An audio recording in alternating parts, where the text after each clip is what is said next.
Having nocked an arrow, sight the target, keeping your eyes on the target at all times. Stand with your feet slightly wider than shoulder width with the heels on a line. Your pelvis and torso should be perpendicular to the target. The knees are loose, just slightly bent. Tailbone is hanging down and the bottom should not protrude. The stomach should not stick out.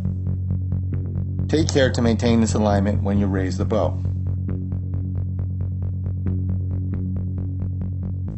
Maintaining your alignment, raise your bow overhead without lifting the shoulders out of their sockets.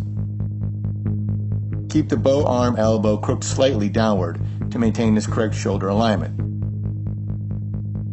Keeping the arrow level to the ground, raise the arms to a 30-degree angle with the ground. The bow arm index finger should point in the direction of the bullseye.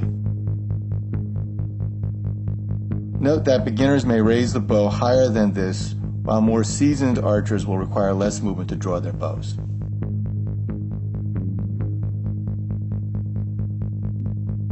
From the raised position, begin the drawing motion while keeping the bow upright and perpendicular to the ground.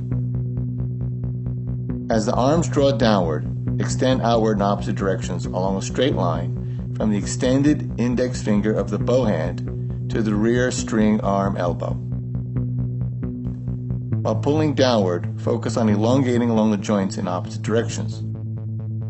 The proper draw will open the chest and close the back, meaning that the shoulder blades move towards each other.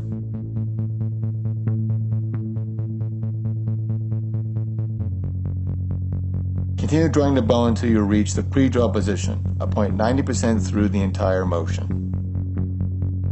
At this pre-draw position, the bow and string arm should be level. The shoulder and hips are likewise level. The bow arm extends toward the target as if one is reaching out to touch the bullseye with the bow hand index finger. The string hand elbow extends in the opposite direction toward the rear. This creates a dynamic tension between the two arms and stabilizes them, preventing the front arm from moving during the release.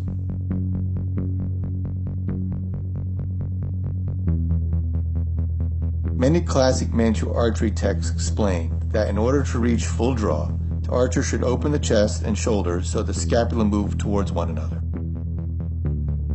As the chest opens, the spine bows outward, rounding the torso.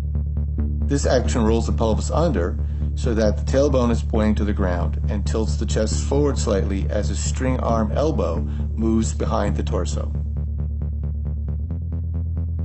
This movement draws the string hand back to its full drawn position aligned with the rear shoulder joint.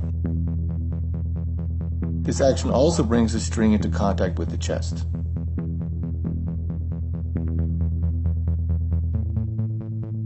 Having reached full draw, release the arrow at the target, neither early nor late.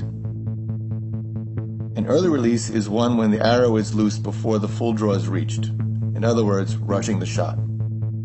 A late release refers to holding the full draw long enough to allow the thinking part of the mind to begin analyzing and interfering with the intuitive part of the mind.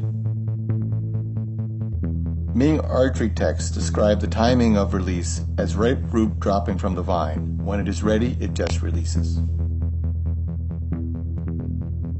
The archery classic, Shooting the Bullseye, states that during the release, the front hand does not move an inch, and the rear hand releases without using any force, just letting go of the string like pulling a trigger on a crossbow. Open your finger and thumb and just use a bit of skill. It is not necessary to make a pose or use any strength. To achieve these alignments, the front bow arm must remain solid and unmoving, extending towards the target. The rear string hand opens and then arcs gently, vertically to the rear.